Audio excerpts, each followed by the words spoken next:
All right, guys, welcome to the Onelife Podcast. Here with Katya. She's an NLP Master Trainer. I'm very excited to have you here. Thank you for being here. Yes, thank you so much. You also run a social media marketing company? Correct, yeah. That's awesome. So let's get to the NLP. What is NLP? I've heard of it. I couldn't explain it for the life of me.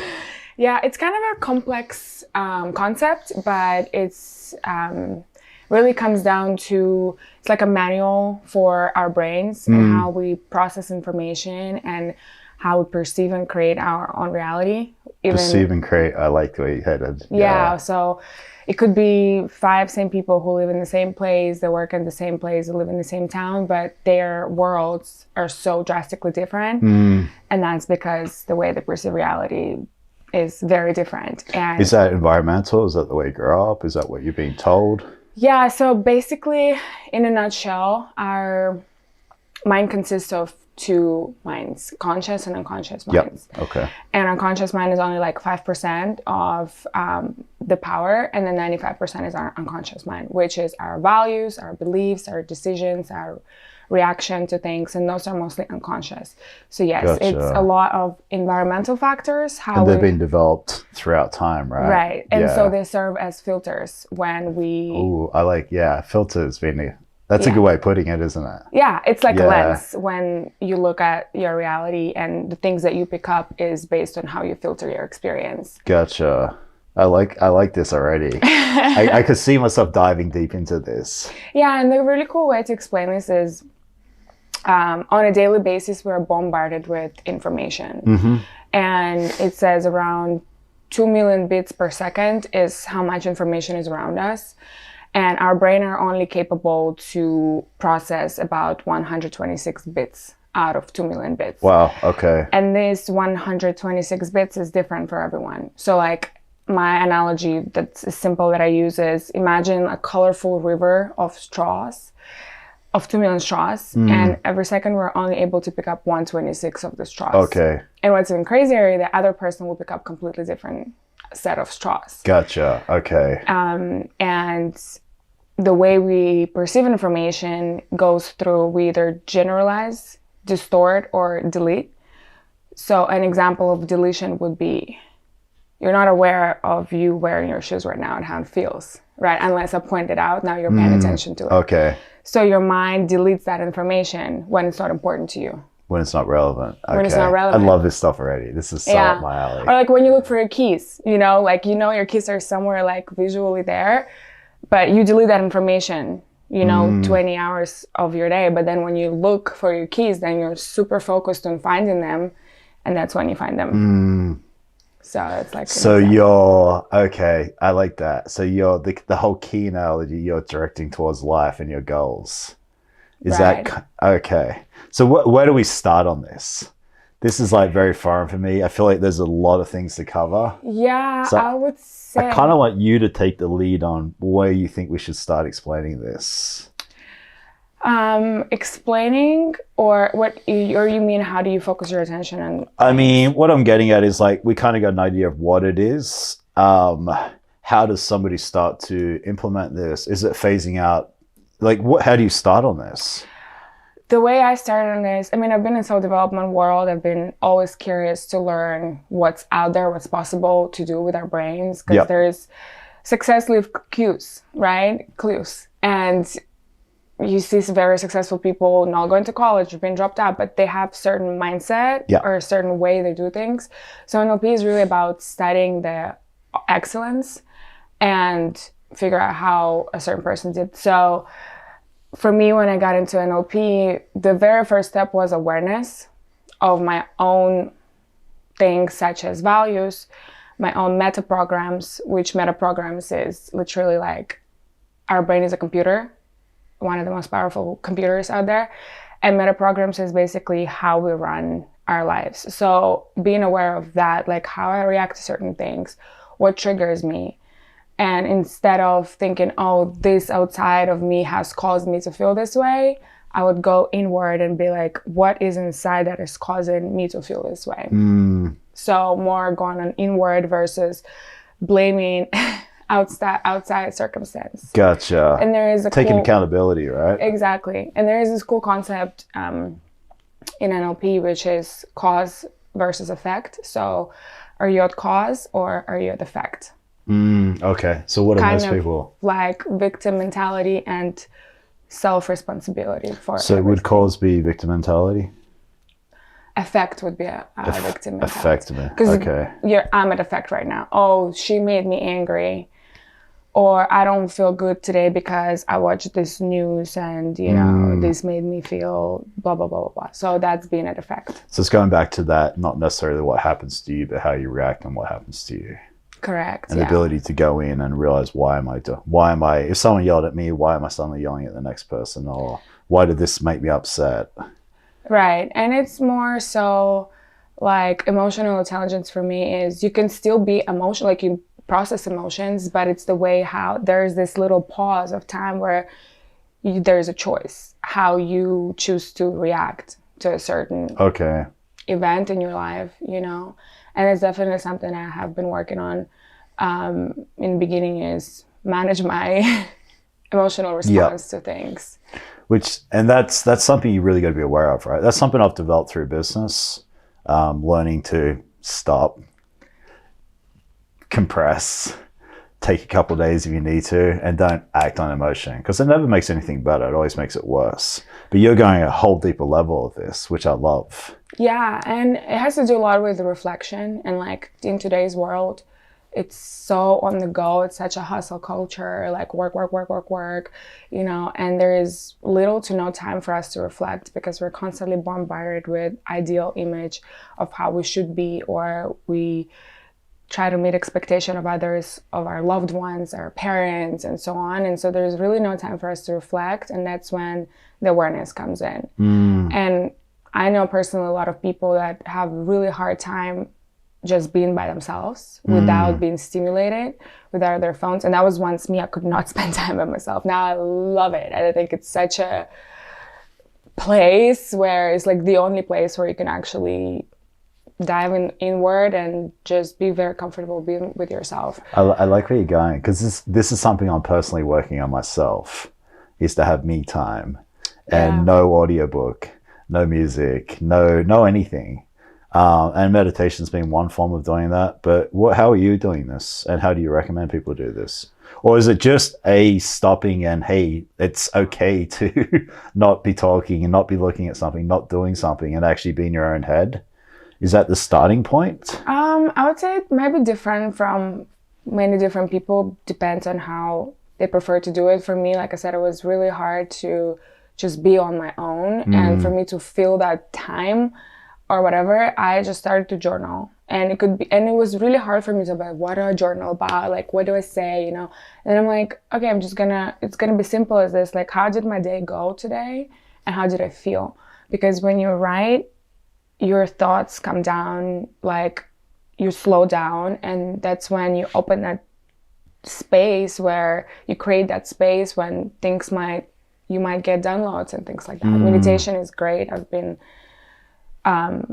doing this work. Joe Dispenza, if you're familiar with him, I went to his retreats, and it's definitely a thing that helps me a lot. But for some people, it's hard to start with meditation. So creating space is journaling 10 minutes a day. Another way to create space is what I promised myself to do is every month I'll have a new experience, whether it's like I'm gonna go to a new coffee shop, or I'm gonna go to a new park, or something new where I've never been before, where I put myself in a new environment. Make it very important. It's a form of being outside your comfort zone, or it's just a form of doing something different to break up the mundane day-to-day activity. Exactly. Yeah. And what happens in the brain actually, according to Joe Dispenza and a lot of science on that, is your brain actually develops new neurological pathways when you put yourself in a new environments. And it's so simple, but it's so powerful, right? Yeah, it is. Yeah. I love it. It's funny you say that. Because of this podcast, I started journaling. I've been journaling for probably 2 months or so now, and that's been amazing. And Alma said it really well. She goes, if you haven't got 10 minutes for yourself, you haven't got anything. Right. So being able to literally take 10 minutes to sit down it's the first thing I do in the morning. I have my coffee before I start work, pull out the journal. That is the number one thing. That is the number one priority in my day now, And it's been a game changer. And you're open and you're honest and you're vulnerable. And I add to it. And I added a new section to it today, which I'll now consistently do on each and every day. Yeah. So it's a you thing, right? For sure. It's definitely a form of self-care. And the part that you said, I really like being vulnerable. That's something I have been struggling with. Even Me being too, 100%. vulnerable to myself. To myself. And I didn't even know it. Never learn somebody else. Yeah. Right. Like, so it was really, and I'm like, oh, that makes sense why it was hard for me to make certain connections or be in certain relationships, is because I was so scared of opening myself up to someone, but really it was me. And then That's interesting, isn't it? When I started to being vulnerable with myself and just really admitting how I feel, hey, today went shitty. Like, it was really bad, you know, and I'm okay with that. Like, and you're writing this down. I'm writing this down. Sometimes I go like this, but it's energy that has to be transformed. That's interesting. You know, it's energy that has to be transmuted in something else. That's super interesting. How is that being so vulnerable to yourself and writing it down? Are you coming back and reading and reflecting on it? Like, what is that doing for you? I don't know. I don't actually like to go and read it. Sometimes I do, like, out of nowhere, but it's just that the second you write this, you realize, like, you're observing this, you're not judging this, you're just writing, and, like, you're just being vulnerable to yourself. And for me, what it does is, it's like you're learning about yourself more. I don't know, it's weird. It's like you go deeper within yourself and you learn the new layers of yourself. Because I truly believe when you connect with yourself, truly, that's when you can create meaningful connections outside too. That's really interesting. So I started business coaching yesterday. Was my first session. Oh, cool! Congrats. And it was cool. But the main thing we worked on is, what is your true value? What do you really want? And I was saying stuff, and he's like, but why? But why? And it was so damn annoying. But it was like the accountability of why am I doing anything that I do in life? Trying to get to that core reason. And it sucks. And it sucks having someone make you so accountable, but I can see the benefit of it, because if you get to that true meaning and anything you do doesn't align with what you're trying to do, why are you doing it? Yeah, I love this. And actually, we just hosted an event here in Vegas last week. Oh, you did? Yeah. And so part of it was breath work. And then we did workshop that I led. It was actually on values and aligning our values with goals. And that's so important. It's such an important work to figure out why you're doing what you're doing. And it's like simply just asking yourself, what do I want? And, like, what's important to me when it comes to blank, whether it's career, whether it's relationships, whether it's family, because in every single area of those life, you might have different values. You know? So it was really cool to see some people who are like, oh, I had no idea, or like, oh, it makes sense now why I've been doing this, is because this was important to me, but now it's different. And it's okay to shift our values throughout lives, because we grow, we evolve, you know, priorities change, you get married, you have family, so your priorities change. So for me, it was, for the longest time, fun is my number one thing. I just want to have fun, whatever I do. Yeah. But then obviously, like, when you're like, okay, now I want to make more money, so I have to realign my values and see what's more important to you. If I just want to have fun, I mean, great if I make money doing this, but also it's just looking at your priorities and, like, what's most important to you. And most of our values are unconscious, actually, and we don't even know why we're doing it. It's driving our behaviors every single day. It's driving our choices, the decisions that we make every single day. But we never stop and think about them, do we? Never. It's crazy. And that's why it's like, okay. And it's also very difficult. Yeah, I think it's difficult, but also it's so relieving when you do that. Like, when I did my values, and the first time I've ever did my values inventory was when I started to learn NLP. Okay. And I learned so much about myself. It was so cool. And then you're left with the choice, okay, now are you going to be the driver or are you going to be the passenger? Oh, I like that. You know? Because we tend to just go with the flow, and now you're the driver, you're directing where you want to go. You're in charge of your life. Yeah. I like this. I like this a lot. Yeah, and most of us being run by our brains versus the other way around, where we actually run our brain and we want to direct our life in a certain way. So values is like the number one thing that I suggest everyone would just sit down. It's very simple, like 10 minutes of your time what's important to me. And normally it's just one word or a nominalization: growth, experiences, love, passion, money, and then you're like, okay, cool. So if my first 3 values are growth, family, and making money, now you can create mini habits that would supplement those values. And that way you feel aligned with what you're doing. Because it doesn't matter what goals you have. Like we said, the New Year resolutions, goals and stuff like that. But most people, 80% of people actually don't even reach half of their goals. Because they drop off like they're the first not month or something. aligned. They're actually not aligned what's important to them. So it's like diving deeper and figuring out why you want to. You sound like my coach here. Literally, honestly, like word for word, you sound like what he was saying. Yeah. Why? Because if it's not true, why are you doing it? And you're not going to stick to it. I love this stuff. Yeah. So somebody who wants to learn about this and get into this, is like you recommend books, you recommend like doing courses like you're teaching? How do you, I'm very interested in this. So like, where do I go to get more of this? So NLP stuff. So I actually host trainings, and we have one coming up in the end of February in Utah.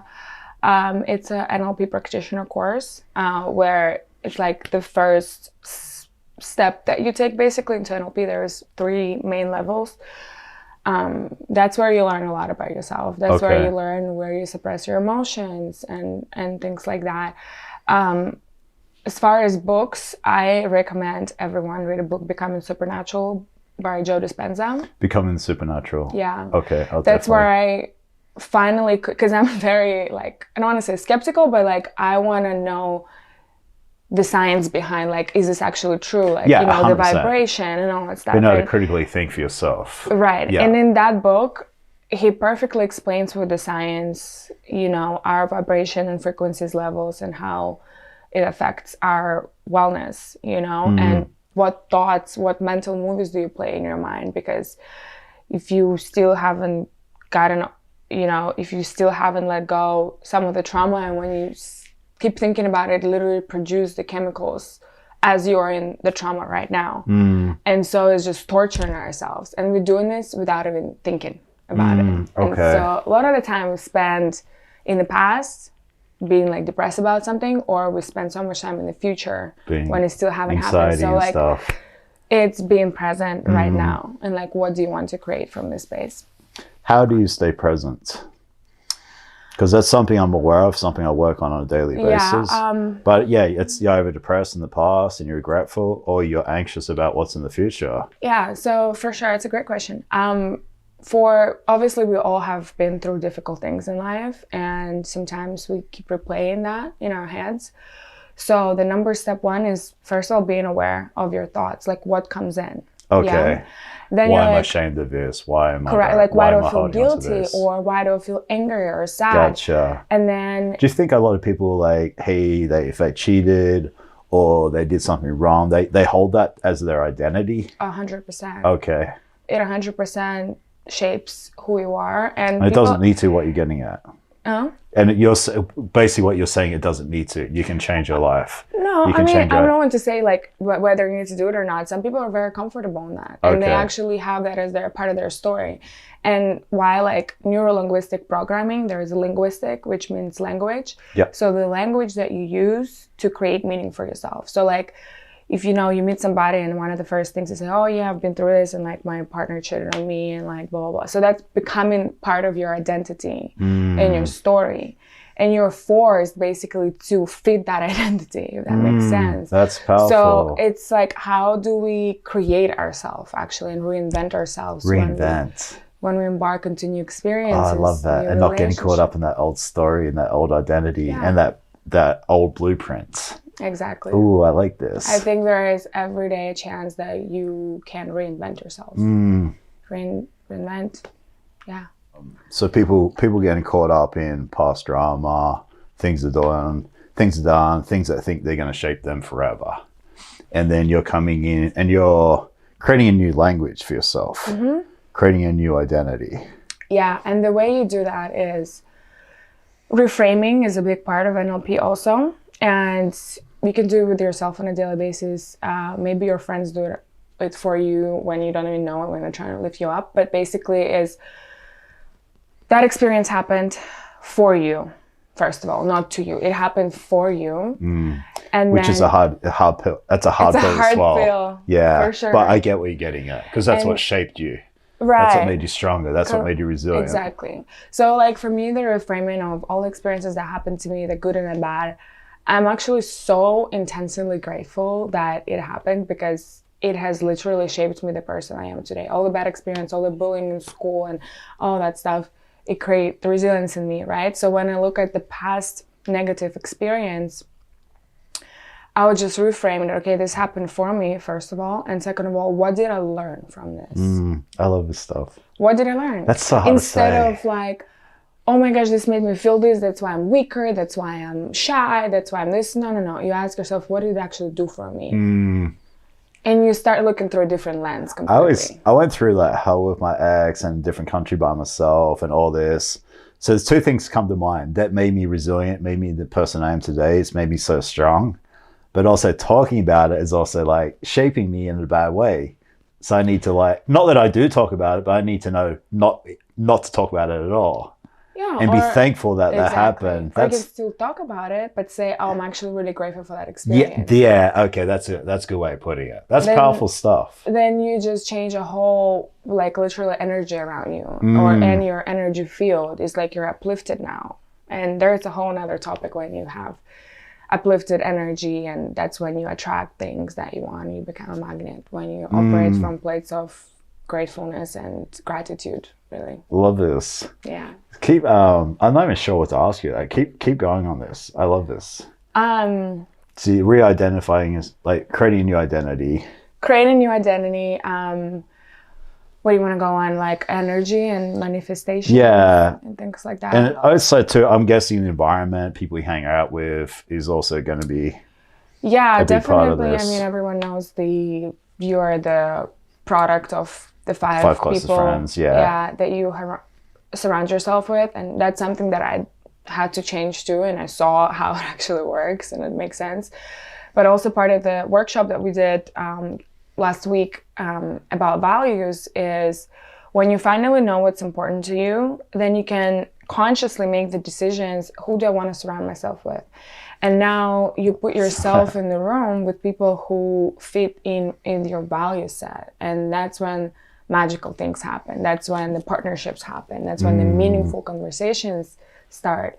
The reason why I'm smiling so much is I'm thinking about it, and I've been in that situation. And now with my podcast, that's the people I'm reaching out to. That's the people I'm connecting with. Right. I've got the ability to connect with anybody, but now I'm looking for these specifics for personal reasons. Right. And probably because one of your values right now is, growing your business. And now and self-growth more than anything. Self-growth, and exactly. This type of conversations.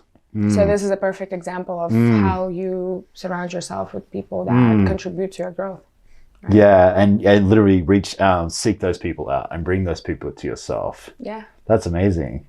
So it's different. Like you and I talk about this. We live and breathe this type of stuff. How do you get just the regular Joe who doesn't self-educate, doesn't read? How do you get them to kind of, I don't like to say not buy into this, but how do you get them to be open enough to understand this and to realize how powerful this stuff is? I don't know. I think people have to just come to it. Like nobody led me to it or say, hey, you should do this. Like it's something that I think every one of us possess, like that want and desire to be our best version of ourselves, to reach that full potential. Slow down, really. It's just like slowing down, being conscious of how you spend your time. Like even if a lot of people have resistance writing down like what's important to me, okay, you don't have to write anything. Just sit down and reflect. How do you spend your time when you're not working, eating, or sleeping? Like what do you do? That's how you can figure out what's important to you. Or how do you spend your money outside of bills, and things that you pay for every month. Really just reflecting and getting awareness of your own self. That's how I think every self-growth journey starts, is starting to look within. Is that being honest with yourself? I don't like where my life is going, or I do like where my life is going, or I don't like how I'm feeling and looking. Yeah, just be an observer of your life, and also taking 100% accountability for where you are right now. Responsibility, sorry. You take 100%. The reason you are here at this place is 100% consequences of your own actions, you and you only, choices and decisions. And that's a hard thing to. That's something I'm very aware of, and that's something I've been aware of for a couple of years now. And that was Dan Penner. I'm not sure you're familiar with him. He's like old school entrepreneur. But he's like, you're 100% accountable for everything that happens to you, and that's hard. And most people will, because you want to say, oh, I'm the way like this because my mom or my dad, you know, like I meet some people that are like 35, 40 years old, and they would still talk about their stories from the past. And like from the bottom of my heart, I'm like, let it go. Let it go. Because it goes back to keep doing what you're doing and keep getting what you got. Of course, it conditions you in so many ways. It's holding you back from your... Yeah, you're staying that victim, you're pointing the finger, you're making excuses, you're blaming other people, and it doesn't change anything. For sure. For example, like something that I've realized not long ago, and that's no longer my story, by the way. That's just something that I'm reflecting on.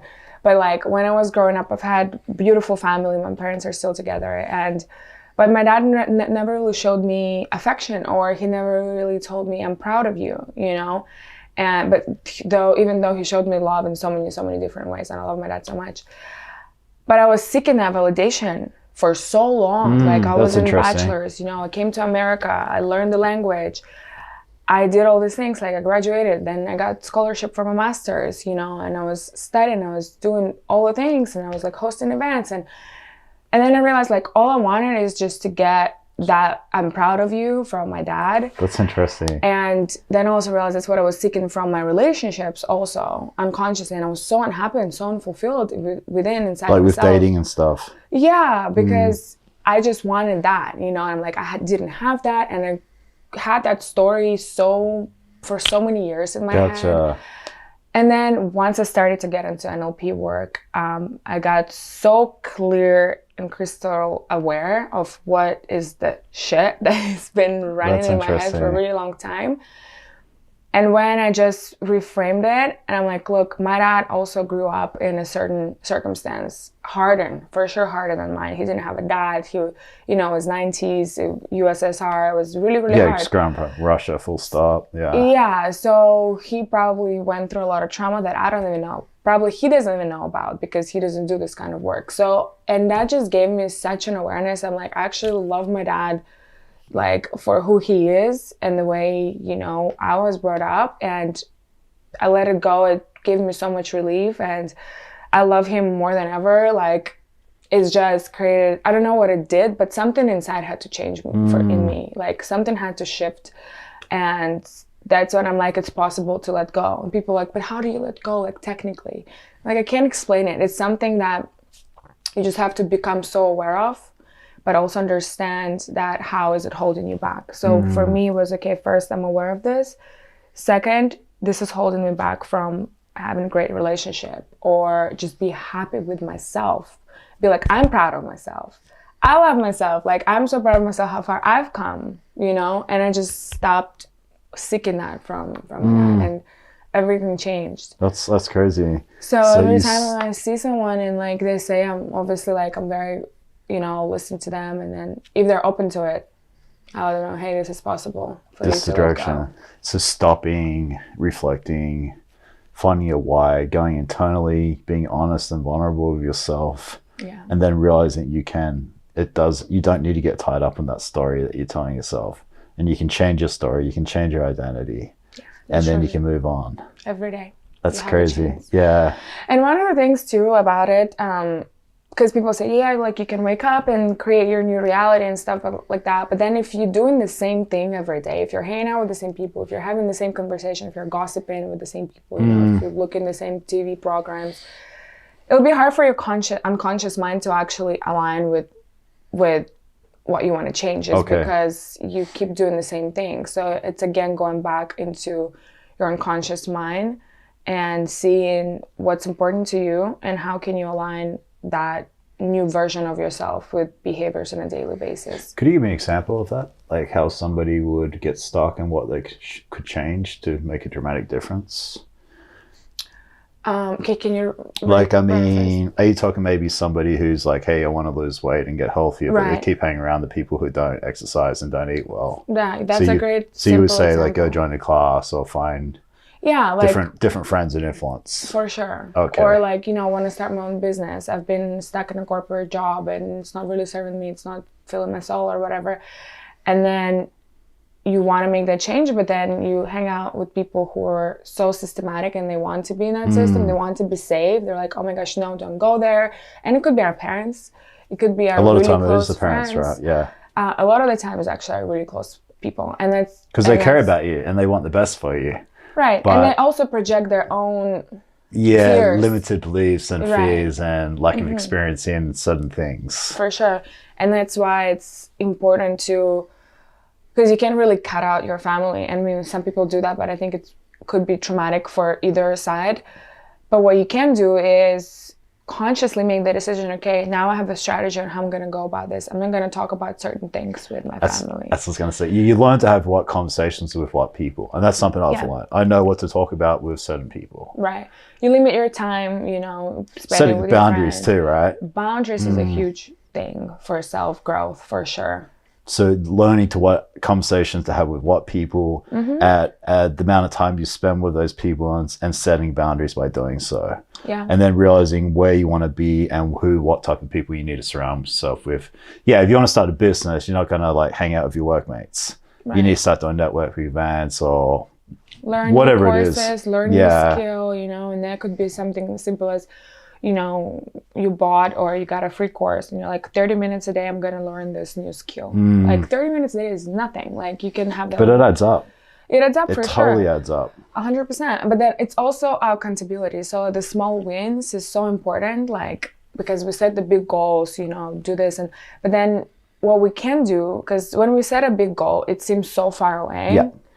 And most people lose motivation or discipline before they get even halfway through it. Because it's so unachievable. It's so far away, But what you can do is break that goal down into 3 small goals, like doing this on a daily basis for 30 minutes. Then you've done that for a week. You feel good about yourself. And it wasn't that hard, but that builds up the self-respect and the self-confidence. Self-confidence that you can do it. Now you've done this for a week. Now you can do it for 2-3 weeks. And then you're more confident doing more, And so, do you recommend celebrating small wins? For sure. How do you recommend doing that? I mean, it could be simple as just self-acknowledgement. Just going whenever I journal, I'm like, what did I do good today? Exercise every day this week. I read today, I had a conversation with my mom, like if that's what, it's important to you. Just as simple as that. I mean, you don't have to go out and go crazy and have a drink. I mean, if you want to, you can, but it's as simple as just acknowledge yourself. Yeah. Like truly, and like sit with yourself, give yourself a hug, Yeah. Or take about, like for me, I did this 5-minute journal. You might have heard about it. It's like a little journal that you do every day. And I really liked how they put it. It said you do this for at least a week, and then before you even start, you put yourself a promise, like what can you give to yourself once you accomplish this week of writing. And I was like, I'm gonna do massage. Like I'm gonna go and do a spa massage, And then I did the week and I'm like, yes, like I deserve it. And I felt so good because I was so consciously aware of why I'm doing this. And it feels extremely good when like you've done something good and now you deserve to, That's really cool. Have, like some self-love time. That's really cool. Yeah. I want to know more about you. Habits, disciplines, things you've developed over the time. What type of things do you do on a consistent basis that's made you like the woman you are today? Yeah, definitely self-accountability for things. I write every day. Like journal? Journal, yeah. I have a coach. Oh, you do? Also, yeah. Is it like a business coach, a life coach, She's also an NLP coach. Okay. So it's really everything, like whatever that is for me during the time. And that's kind of tailored towards you and where you're trying to go. Yeah. Okay. And I mean, you probably know this, that even Tony Robbins, who's like the most, well-known motivational speaker. Even he has coaches. It's I'd always say that. Like, I used to do personal training. The first week I started personal training, I hired a personal trainer. Everyone's like, why would you hire a personal trainer? I'm like, professional tennis players have coaches. Everybody has somebody 100%. To keep them accountable. Of course. And it's also, it's like when you think like, oh, now you're a coach, you don't need a coach. No, like you also face things on a different level. Like as you're evolving, you face new versions of yourself, if that makes sense. And like one of the things that I was talking to my coach the other day was, like, I never ever used to experience a feeling of like being depressed or like not happy with myself, you know? But then what I realized is because back then I didn't do the work. I was just like one of those people on the go, like doing more and being less. Oh, I like that. You know what I mean? I know exactly. And now that, you know, 5-6 years forward, I'm doing so much work on myself. So I'm uncovering so many levels of me that needs to be healed, you know? And that's why sometimes I get burst out with a certain emotion that I didn't know ever existed there, you know? But I reframe this instead of like beating myself up, like, why do I feel this way? Like, no, it's actually me learning about myself and facing those versions that were buried so far there, and just facing them, embracing them, loving them, nurturing them, and go and carry on. I like it. The journaling, what other habits do you do each day? Journaling, literally as simple, like, how did my day go today? What are the at least 3 things that I'm grateful for today? Because when you put yourself in a place of gratitude is so good. Like, focusing on things you have and not things you don't have. I feel like most people are caught up there. They always want this, but appreciate what you actually do have and how lucky you are. Yeah. Also, personally for me, I love stretching. Stretching? More than working out. Yeah, that's something I'm trying to transition into. Yeah. For me, it's a very like spiritual practice. I don't know, like when like you're doing like yoga type stretching? Yoga, or like even just super slow and stretching when I really calm myself down. Okay. I don't think about it. I just focus on my body fully. And that's you time, right? That's me time. Also doing something that you love. Like, what do you love? I love singing. Oh, do you really? Dancing. That's your thing. I went to music for like 12 years in Russia. Awesome. So I'm really, really big into music. So just being a child, like really nurturing your inner child. That's also a feminine energy, and both men and women have that. So nurturing that creative side of you is so good for you. So are you doing classes? You singing at home? Are you doing dance classes? I sing at home. One of my friends here in Vegas have a music studio that, you know, we just go and we just create some music together. That's cool. You know, we just do it for fun. Yeah, we do it for fun. Yeah, that's awesome. You know, and then I with no expectation of trying to be famous. That's cool. No, just having really fun. Cool. You know, I could be there for literal hours and I would not even know what time it is. Gotcha. Like, it's that's really cool. I love it. And when I started doing this, I was like, oh my gosh, like I have so much more love for myself. You know, it's because you're nurturing your inner child. That's what you love doing. I love that. My journal, as I got a section, what brings joy. And in it, it's like I'm doing Muay Thai, I go to the gym, I fly drones, I'm learning guitar, reading, whatever it is. I'm like, my podcast is in there all the time because it brings me a lot of joy. So I think it's very important to identify things that you're actually doing on a consistent basis that bring you joy. Yeah, so and I love the fact. What are they? You know. Yeah, I love the fact you're just rocking out singing. That's awesome. Not a current. Yeah, like, thank God my what's that husband's saying? good Like with that. dance like no one's watching. You're just singing and. Yeah, sometimes I dance too. I don't care. I would just being true to yourself. Yeah, yeah, and also for music, I have sound bowls. You know that. Oh yeah. I did a meditation the other day and it had sound bowls. First time. It was really cool. It's so cool. Really cool. So I just got myself a couple of them recently, and I've been doing that. How's that? Are you singing with it? So that's what I want to do. Yeah. So I had a guest on here, Christina, and she teaches yoga, meditation, but she was singing with the sound bowls. Yeah. And I had a conversation with her afterwards, like, was that you singing? Because I couldn't tell if it was the music or it was, and she's like, yeah, it's something I'm learning. Yeah. So you want to get into that. Yeah, definitely. It was really powerful. Finally, I'm in a place where like I want to nurture my creative side more. Something that's for sure it's one of my focuses this year, and starting to sing with it and, yeah, just let yourself get creative. That's really cool. Obviously, you're in great shape. You're prioritizing exercise, diet, things like that, I'm guessing. Diet is very what is it called? Intuitional. What is it called? Like instinctual, like. I don't really intuitive. follow intuitive eating. Okay. That's the word. Yeah. I mean, I've been very like diet, this much protein and stuff. I'm just very intuitive. So I fast a lot too. Yeah, me too. Talk to me about that, actually. Yeah, so really it's very intuitive. I don't really even track it. It's just my body's already so used to it. So just last time I would be like 6 p.m. Yeah. And the next day I would eat like at 12 or 1 or 2 p.m. Whenever you kind of feel like you need to eat. Yeah, so at least opposed to 16 eating hours. because you think you have to. Yeah, you're eating when you're actually exactly. hungry. Yeah. I don't. Somewhere along the line, society's got that mixed up, right? I think it's part of the programming too. Yeah, you have to eat. You have to have breakfast. You have to have your protein shake walking in the gym. You have to eat 20 minutes after you work out. Yeah. But I literally fast people. 22 hours a day or something. Yeah. Not because I'm trying to show off. It's just what I kind of feel like works for me. And if I want to eat at 12 o'clock the next day, I will. But today, like it's 4 o'clock. I haven't eaten since 7, 8 o'clock last night. Oh, wow. It's not a big deal. Yeah, it's not. For me too, like before when I was into dieting and working out, it's like breakfast is your most important meal. Like I just don't feel like that. Like I don't want to eat at all in the morning. Yeah.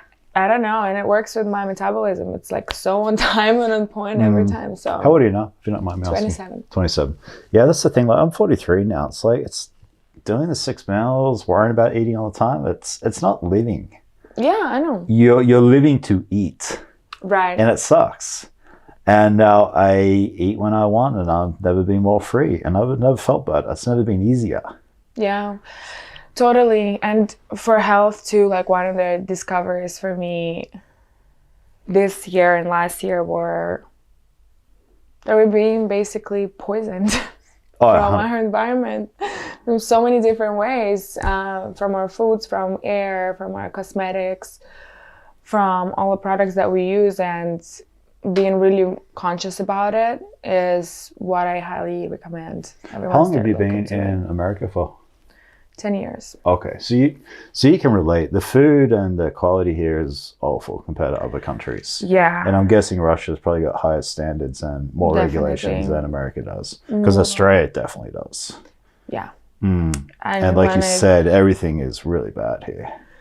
Yeah, and it's actually pretty hard to find good and organic foods. And I know some people might disagree with it, but I mean, we have to go out of our way to order our meats and to order our milks and cheeses from the farms and stuff like that, where most people would just go to Walmart, and get the stuff, but then all those health conditions come out, and so it's a whole other rabbit hole to go down to. Yeah, we could talk about that for hours. But yeah, it's never been harder to get actual good, real food. And what labels say and what things say aren't actually what it means. And you really got to dig in deep to every single product, every single thing to understand, is this actually good or bad? And it's really scary. It is. Yeah. So I'm really, really, really conscious about what we put in our body. And also, just last night we went out to STK, which is a great restaurant. And they're like, do you guys have any allergies and stuff? We're like, yeah, we have. For seed oils, we don't have an allergy. But I mean, you're avoiding it. But canola oil is horrible for you, yeah? And he's like, okay, I'm going to go talk to the chef and come back. And he's like, everything we cook is in canola oil. Because it's cheap. Yeah, and it's like crazy. Even though it's good food, it's still done. Restaurant. The high-end restaurant's still done in the cheapest way to make the biggest profit. Yeah, which of course makes sense as a business, but from a health standpoint, it's just so bad. And like nowadays, we rarely really go out, is because we're very conscious of what we're putting in our bodies, and especially for men, like there's so much study in science how it lowers your testosterone and your sperm count and all that stuff. So.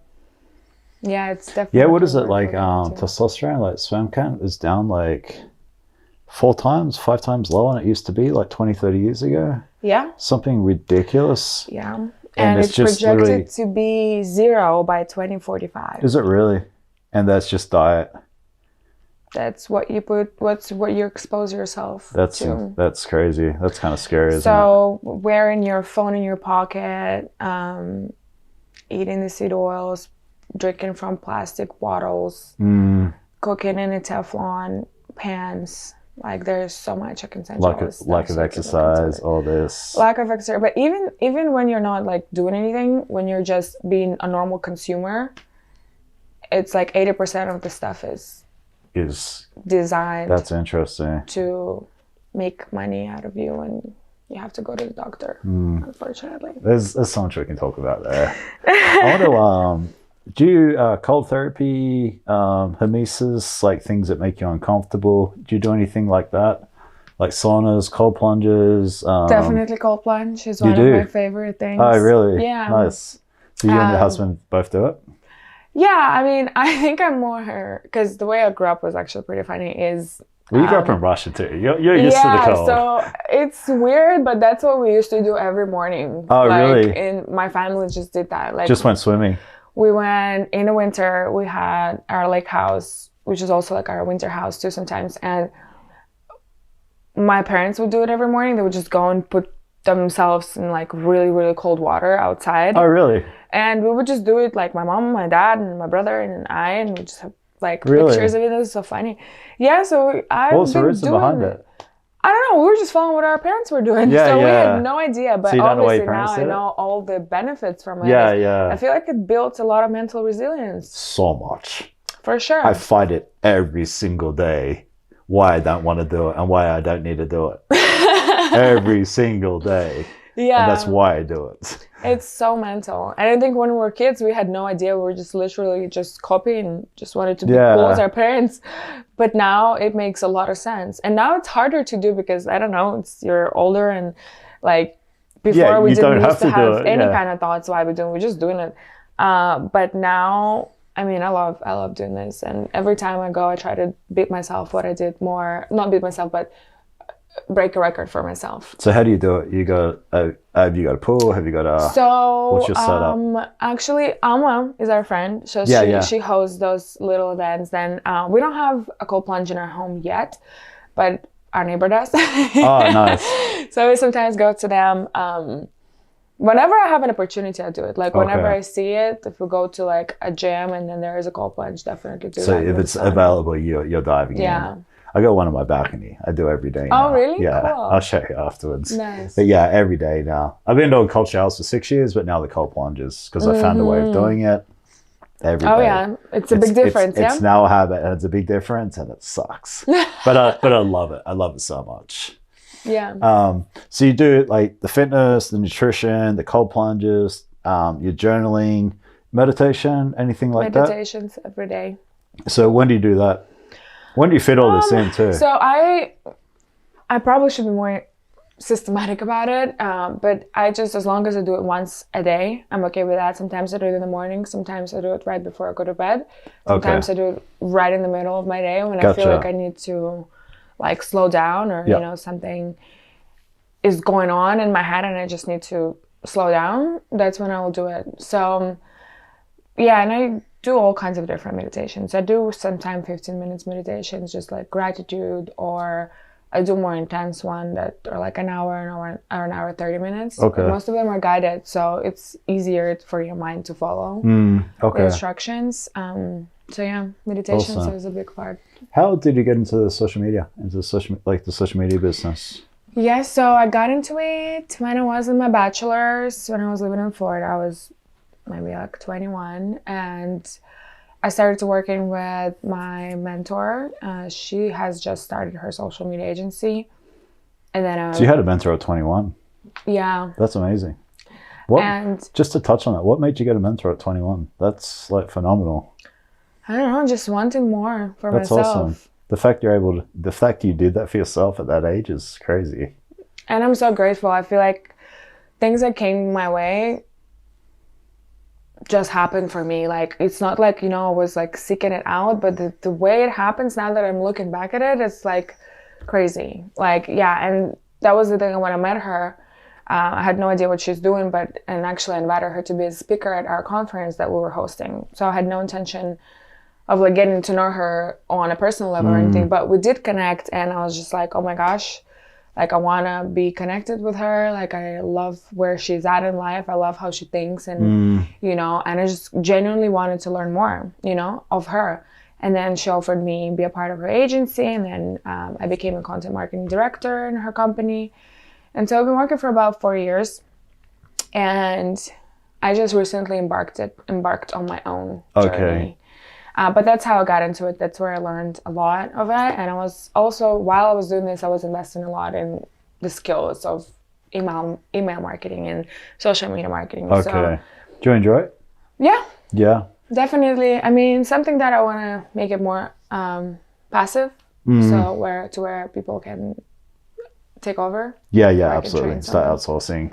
Is it something you do a lot for yourself and your personal brand? I actually don't do it much for myself. That's what I was wondering if you do it yourself. And that's one of the things why it's actually funny for the podcast, because in the beginning of the year I was just thinking about like what I want for myself this year, and one of the things was working on my personal brand. I want to be invited to podcasts. And cool. It's so funny that you reached out literally like a week after I thought about it. Oh, really? That's awesome. Yeah, and it was just very intentional thought. And that's part of how you manifest things in your reality is I was just sitting there. I'm like, what do I want to like for myself? And I would just open my heart and just have no idea how it's going to happen. Have no idea if it's going to happen. I was just imagining myself being invited and how it would feel. And like how that does it feel? Feeling so good. Really? Like so good. I never thought about how someone feels. A lot of people thank me.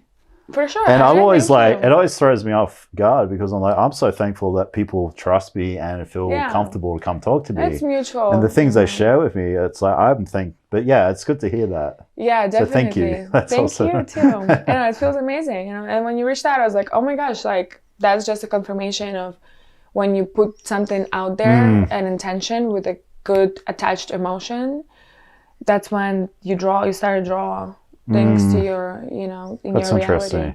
I can honestly say I feel like my life has never been so on track as far as starting this. I feel like it's my calling, and I feel like it's pointing me 100% in the right direction. And the conversations, the information, the things I'm learning, the things I'm sharing it cannot explain how beneficial it's been on like so many aspects. It's been amazing. Yeah. And it's been just over 50. I can't wait for the next 50. I can't wait for the next 500. Like, it's really cool. Yeah, that's amazing. So, gotcha. So you're starting to build your own brand. So that's because I do the social media myself, right? So I'm trying to lead by example. I'm posting all the time. I'm creating content. I have a podcast. I'm cutting up clips. I'm trying to be that person to like, hey, this guy he knows it, but he's also doing it. Yeah, but it's hard. It's time consuming. Yeah, it's definitely time consuming, and it's tedious. I'm not gonna lie. When we had so many clients, I was like, I don't want to do anything for myself. Yeah, you're so busy doing this. But I don't know. I was blessed that everything business that comes my way is just always a word of mouth, or just comes organically. So I don't really have to market it for myself. But social media is definitely a tool to get out there, and that's part of the reason why, you know, I want to get on more podcasts, get more content where actually people can learn what I'm doing. Because the stuff you shared today is priceless. It's gold. You need more people to hear that stuff, right? Yeah. So I'm going to help you with that. What is your goal? Where are you headed? Because you're at an amazing point now. You're doing amazing things.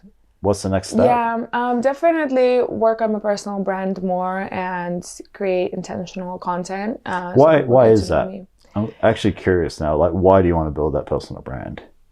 So I can help more people and reach more people. That's also hoping you'd say, because I'm on the same page. Yeah, I don't. It's not to be an influencer. It's to have more reach and more impact on more people. Yeah, I know. A couple of days ago, I was falling asleep and I could not let go of that thought. Like, how do I want to make an impact? And I've never had that thought before, and that thought felt so good. Not that I've never had it, but it was like so genuine that I don't care about like my identity or like what I'm going through but like, how can I change or help people like create their realities, or what kind of impact can I leave? I like that. Create your realities. Yeah. I like that a lot. Because I think we obviously created our realities, and one of the biggest things so far that I think I've created for myself, the life that I live right now, is when I was little, at 13, 14 years old, I had no idea I was going to come to America. No idea I was ever going to be overseas living or anything like that. Yeah. But I was a very imaginative child. So I would just think and fantasize a lot about different things. And I remember in my lake house in the summer, I was just like walking around listening to Justin Bieber. I love Justin Bieber. He's like my everything. All the walls with have to meet him one his day. posters and stuff. And I had no idea the English, but I knew because I'm into music, so I have really good hearing. Like the beat and like I can pronounce different languages really, really well. And I had no idea what I was saying, but I was singing the song. And I was obviously looking at his video clips of America and stuff. And I was just like, oh my gosh, like and I was just like checking and was like, how would I feel like if I live in America? Like I would just like walk around, I had no idea I was going to live there. I was like, nobody's going to like send me to America. It's so far away and so expensive and whatever. But I remember I was walking and I was like imagining how I'm walking in the neighborhood of America. And like one distinctive detail was, the post things by the houses with the red flag. Yeah. So when there's a mail, there's a flag. We don't have them back home. No, we don't. Yeah. And like that's like a thing about America. Yeah. At least it wasn't me. From the TV, the movies. From the movies and from everything. Yeah. So I was just like walking like and imagining this so much.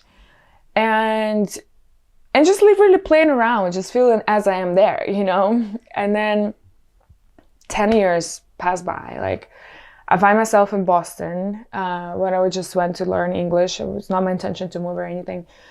And I was walking in the neighborhood and I literally saw the picture that I saw in my head like 10 years ago. And I saw the red flag thing. Yeah.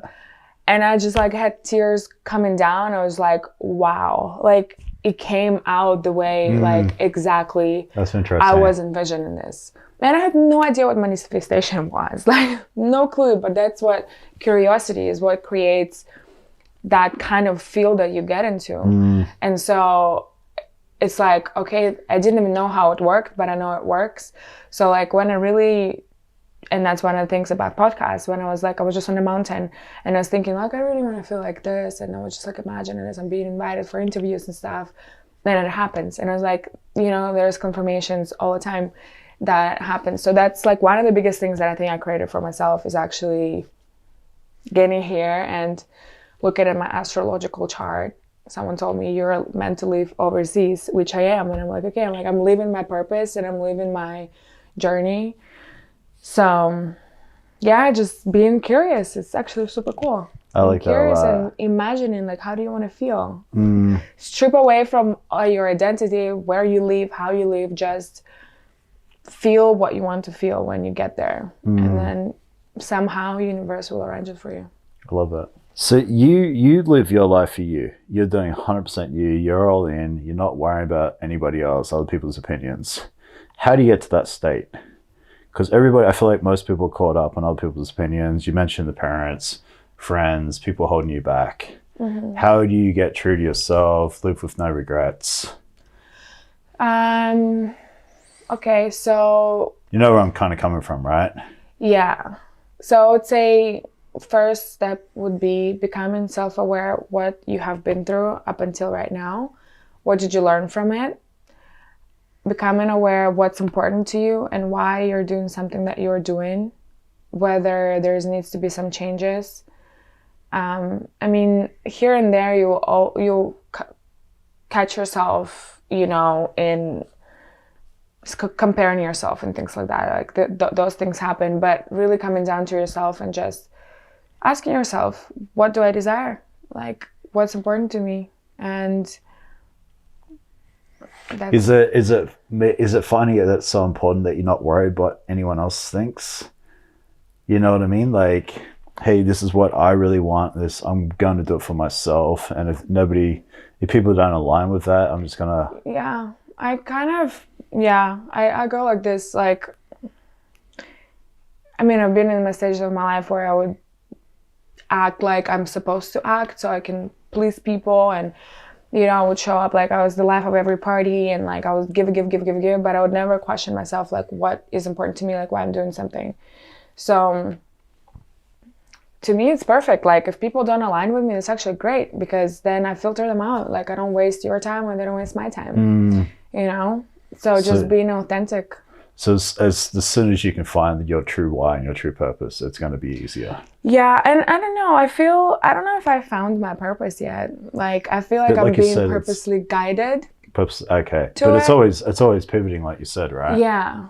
So as long as you have good intentions and love for self and others, I feel like you will be guided and you will find it. Okay. And also, I also believe in that you can also create it consciously too. I like that. And then before we finish up, is there anything you want to touch on? Anything you want to share? Anything you want to get across to people? Like you seem like an amazing person who's doing what they want to do. You're attracting the right people. Is there anything that I might not have touched on that you may want to share with them?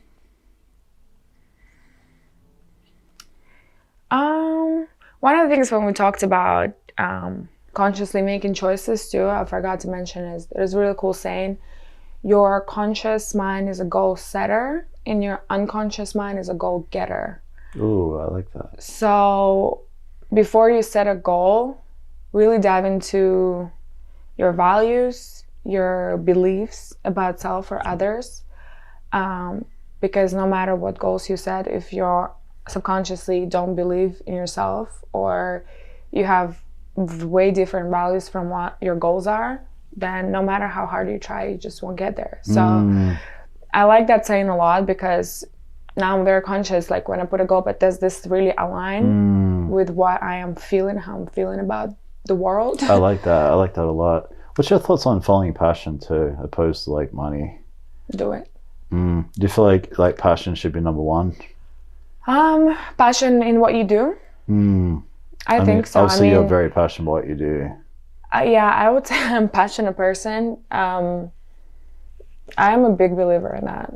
I mean, I know some of my close people also think that you should be focusing on money, and things like that. But I personally, that's my belief. Like, I would rather do what brings me joy, and I know universe is gonna arrange it for me to where I'm gonna be making money out of this. Yeah, I 100% agree. But like do passion, and then figure out how the money flows. Yeah, and I think there should be a balance too. I don't know. It's just different. What depends, I guess, what your passion is too, and how can you fit it in this modern world? I guess, and also surround yourself with people. That's a big one. The amount of people that I know that I'm reflecting back is so many things happen for me is because of the connections that I've built. Okay. Throughout my school and my mentors, and it's just been so amazing. So building the right community. Put yourself out there. I'm not even talking about social media. Just go out there. Like go to networking events. Pursue what you think is important to you, and then people want to help people genuinely. Like genuinely, people want to help others. Especially the right people. Especially the right people when it's aligned. If they see your passion, they might invest in you. They might invite you to their podcast. And you never know how this can impact someone. No, I totally agree. And that's something I've been working on the last couple of months. Networking events, got one tomorrow night. Like constantly just putting myself out there, building those connections, being myself, being true to myself. Yeah. Thank you so much for today. That was thank you. Absolute pleasure. You're amazing. It's really nice to get that information from you and share it with these guys. Awesome.